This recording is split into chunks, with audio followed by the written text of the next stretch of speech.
This is Dr. Deepak Chopra, and I'm delighted to have uh, a conversation today with all of you through Kimberly Snyder, who is an author and has just come out with this wonderful book, You're More Than You Think You Are, Practical Enlightenment for Everyday Life.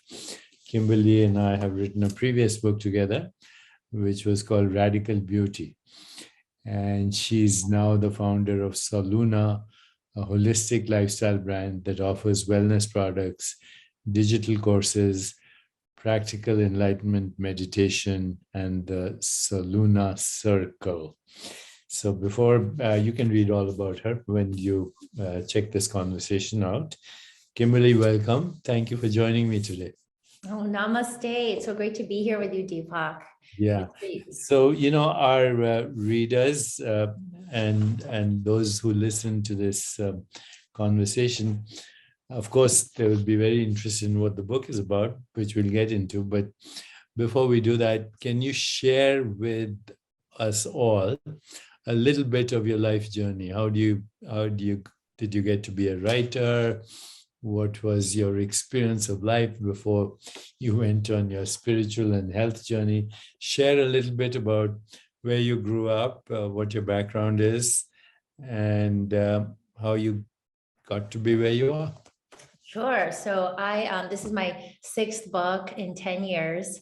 And when I look back at my journey, at first I started to focus on food because before that I was very confused about what to eat, how to take care of my body. There was just a lot of disconnection, a lot of anxiety, a lot of insomnia. So I started my journey, as many of us do, just really trying to find answers to heal myself. And the big part of that journey was when I went backpacking, and I ended up going for 3 years around the world. And the country that had the most impact on me was India. So I was there for 3 months, the first time, where I really learned about yoga and meditation for the first time. And then I circled around again and went back to India for an extended period. And then I came back here. I moved to New York City. After college backpacking, I moved here because I still didn't really know what I wanted to do with my life.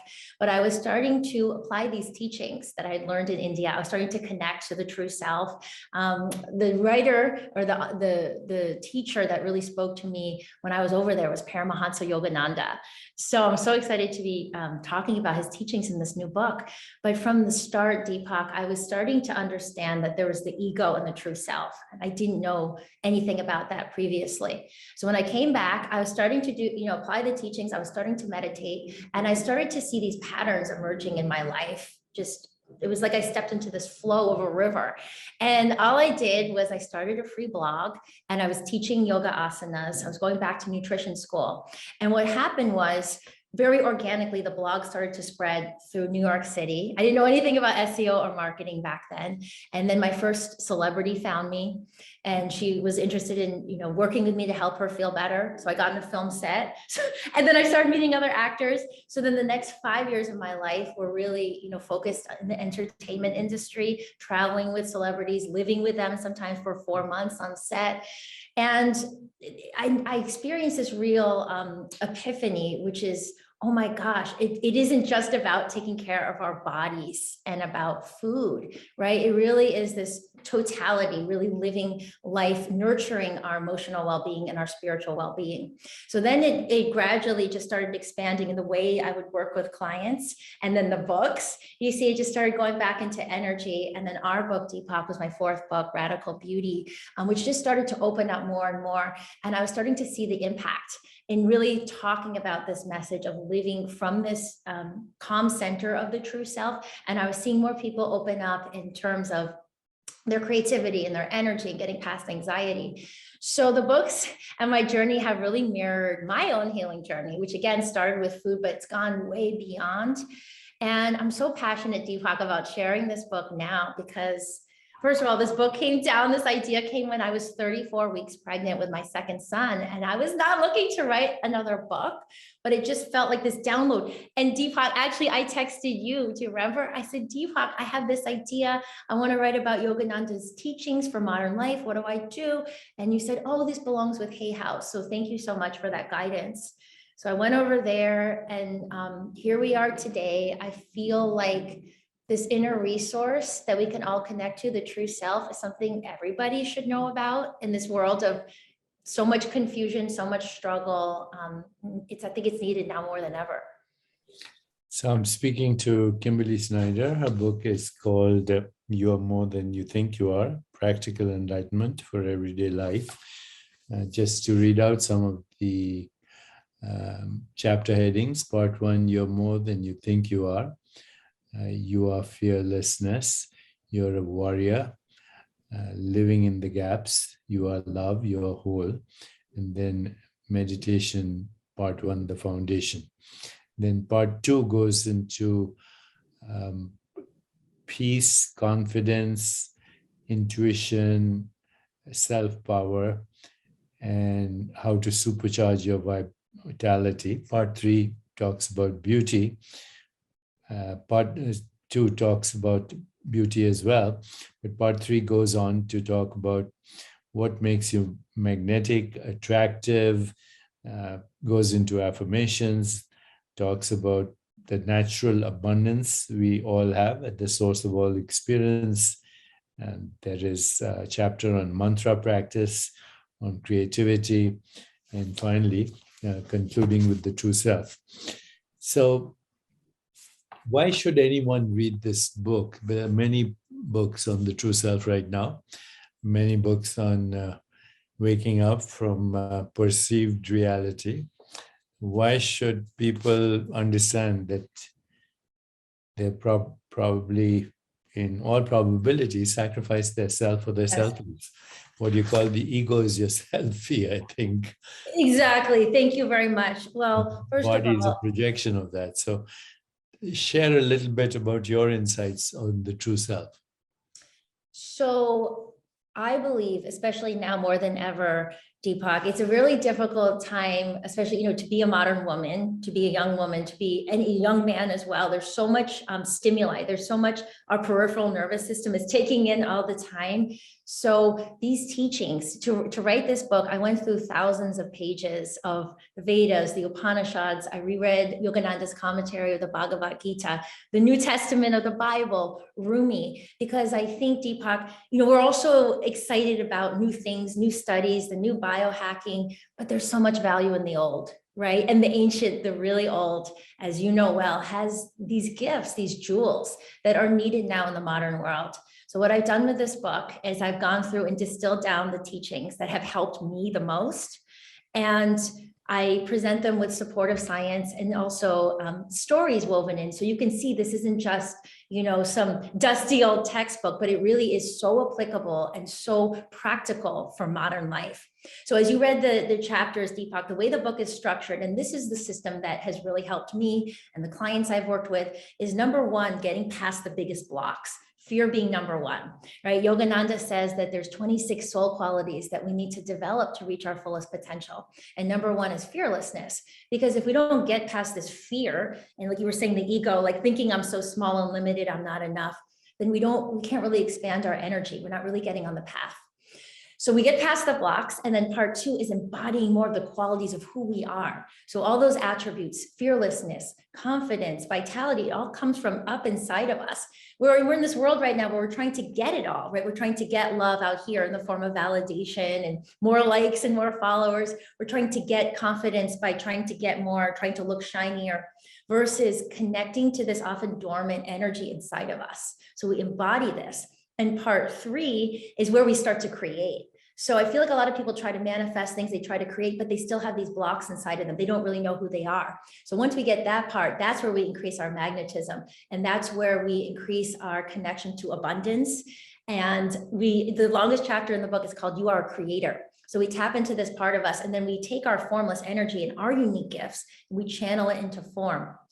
And you know what, Deepak, I don't think you know this, but in the You Are Magnetic chapter, I talk about the story, how I came to meet you, which was, I was sending the book over, my 3rd book, and I was, I just believed, I kept this high vibration up. I got out of my ego. I connected to the energy inside. And there was this very specific process where I went to increase my magnetism. And then, you just start drawing in more things. And it's like when I described at the beginning of my journey, it's like I felt this flow. I think this is so important, Deepak, because in the world we live in today of ego, it's always like do, more out here, getting more, and it creates so much stress and so much suffering. So the solution to the problem isn't going to be where the problem is. It's going to this different place. So I think sometimes people can get intimidated by topics like mindfulness or meditation or true self. But what I wanted in this book is for it to be very easy to read and understand, which I think is my gift in other books, taking more complex topics and making them accessible. And also short chapters for the modern attention span, just so we can start to digest this ancient wisdom and live it in our modern life. Eastern wisdom traditions talk about us having many bodies. So the first is the physical body, the food body, the energetic body, and the subtle body, the mind, intellect, ego. And then the bliss body, which is where you have Jiva, Atma, Brahman, which is getting closer to the source of thought and source of experience, which of course now the word true self has become pretty much of a meme to refer to the source of all experience, but it is usually filtered through the conditioned or karmic mind. So, if I ask somebody to close their eyes and do nothing, they'll become aware that they're having an internal dialogue. They're speaking to themselves. And this internal dialogue is past experiences and how we've interpreted them. So, Eastern wisdom traditions call that karma, which is something that happens identifying with the conditioned mind. And your body then is a projection of that. It's called the karmic body or the conceptual body, because in the deeper reality, there is no body, there is no mind. There's only the self experiencing itself, but usually through a conditioned mind, whether the conditioning is racial or genetic or ethnic or economic or religious. And how do you propose that people begin the journey? Do they begin with a bottom-up approach? First, I say joyful, energetic body, then loving, compassionate heart, clear, reflected mind, ultimately the true self, which is oneness of being. So in all these traditions where they talk about chakras as these centers of consciousness, mostly the approach is bottom up. You start with security and survival, and then sensual gratification, then material success, love, belongingness, expression, and finally transcendence. So I'm just looking at your chapters, and you deal with basically every aspect of the subtle body and causal body. So presumably the physical aspects of well-being are addressed in other books, not here, right? Yes, I've given a lot of information there, Deepak. This book is two parts to get someone to wake up to what we're talking about with the true self. The first is the knowledge, so having wisdom, right? I'm paraphrasing here, but I think the quote from Paramahansa Yogananda is something like, a cave can reign in darkness for thousands of years, but bring in the light, and it's as if the darkness never was. So for me, and I think many people that struggle with self-love, for instance, it's like we need to have these teachings to understand who we really are. So we struggle with self-love because we think we're this ego that's always shifting and aging and changing and everything out here. But once I started to understand the wisdom of, oh, this eternal part of me is something that's not esoteric, but I can connect to it. So number one is the wisdom. These teachings are so important, I think, for modern day. Number two is the experiential practices. So like we said, the limited tools of the mind, science is limited to everything is here, mind. So the only place we can go to really experience what Yogananda calls true intuition is when we do these practices and we drop into this place beyond the mind chatter, beyond the thoughts.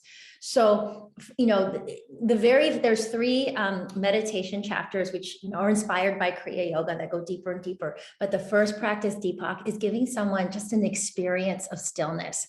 And the very like easy way, or the most basic way we can experience stillness, we could say, is the little micro pauses between the inhales and the exhales.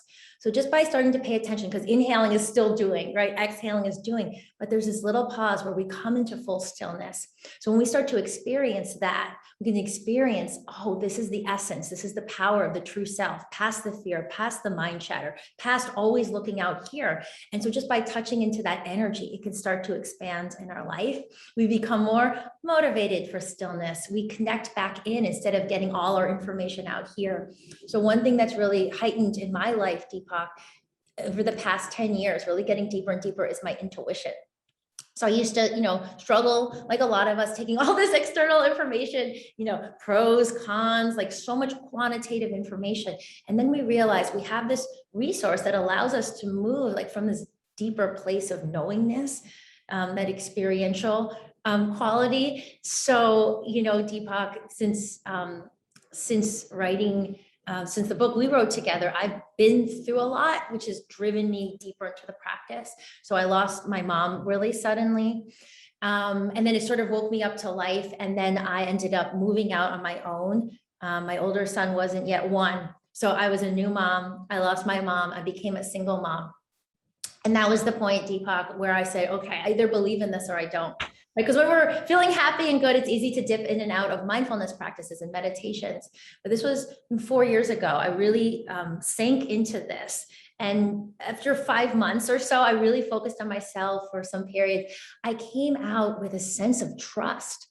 And I never had trust, Deepak. And I mean, this real sense of, because I realized my nervous system, I was always looking around, the ego trying to control things, micromanage, make things just so, trying to play safe, like you were saying, Muladhara chakra, safety and security.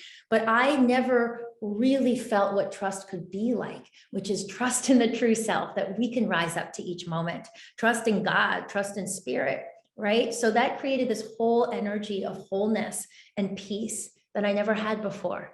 Right. So I would say to anyone, if you're struggling, if you're like, I don't have time to meditate or to do all this stuff, I would just say, read the teachings. And then even if it's, a few moments in the morning or a few moments just to keep checking back in. Am I an ego? Am I feeling this tightness and constriction and this desperate doing? Or am I in the true self? Right, which is expanded, open, receptive. And if we're an ego, we do something to shift, like all these beautiful practices that you teach, Deepak, and moment to moment, check in with your breath, come into your body where the mind chatter doesn't live. We shift, and the more we come back to center, this is our point of power. So our words are more powerful. We're able to manifest more and create. We are more magnetic. I'm speaking right now to Kimberly Snyder. She's a spiritual guide, meditation teacher, nutritionist, and holistic wellness expert. And her book is called You Are More Than You Think, Practical Enlightenment for Everyday Life. And just now when we were speaking, Kimberly referred to the little pause between inhalation and exhalation. This is the gap between every experience, whether it's the gap between breath or perception or thought or emotions or images. And that gap is the entry point. It's the vortex to what is called the true self, a field of infinite possibilities, a field of uncertainty, a field of unpredictability, a field of non-local correlation, but also where we find the essential spiritual experience, which is finding an identity beyond space-time and causality, the emergence of Platonic values, truth, goodness, beauty, harmony, love, compassion, joy, equanimity, and finally the loss of the fear of death. This is a very practical book. Kimberly, how can people get in touch with you and learn more about your teachings? And the book, I presume, is out now, right? The book is out now this week. I'm so excited. So you can find out everything on me on my website, which is mysolluna.com. Also on social @_Kimberly Snyder. Well, thanks. I wish you all the best and onward to finding your true self. Thank you so much, Deepak. Namaste. Namaste.